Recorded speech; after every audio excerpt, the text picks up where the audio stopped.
Koliko časa si že v nepremičninskem poslu? Dejansko več kot 15 let se ukvarjam z nepremičninami Aha, in to je čisto po naključju.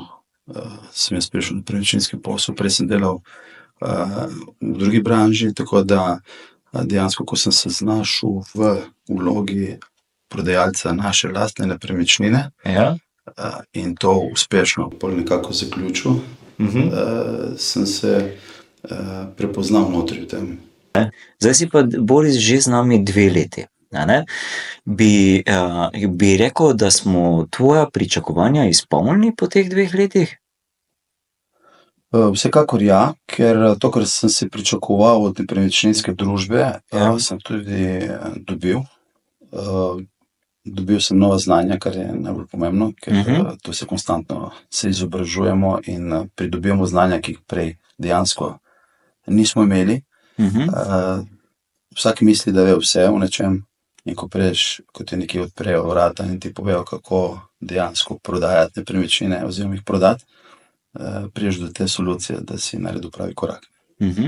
Tako da verjamem, da je to prava odločitev, no. Dosti ljudi govori o podpori, pa jaz verjamem, da tudi ostale zanima, ko rečeš, da je pomembna podpora, ki je tukaj dobra. Pa si omenil pravnika. Kaj bi lahko dal kak primer, kaj ti je tak največja razlika napram prej in sedaj? Dejansko pravna služba je tukaj konstantno na razpolago. Karkoli, kakšno pravno vprašanje, ki ga jaz nisem prepričan v to, jih pač pokličem in oni mi dajo konkreten odgovor, no, in to v pisni obliki. Tako da ta odgovor lahko posredujem tudi stranki. Mi dajo neko pravno mnenje, Ja.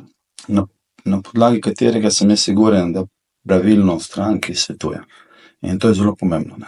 Ja, res je. Stranka stoji za tem in pol, če nam zaupa, vidi, da je še en korak naprej, ne. Boris, bi še za zaključek karkoli dodal agentom, ki naju poslušajo?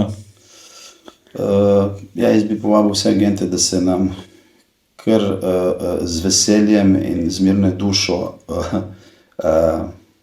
da se nam priključijo oziroma da pridejo vsaj na razgovor k nam, da jih malo zmotiviramo oziroma da se malo pogovorimo in jim predstavimo naš model dela, ker verjamem, da bo tudi njim zanimiv, kot je bilo meni, kot sem prej deloval predtem tudi kot samostojen agent in v tem vidim dosti pozitivnih točk in je precej koščkov, ki se pol ta mozaik kar naenkrat sestavi in dejansko pol je na koncu uspeh, ne.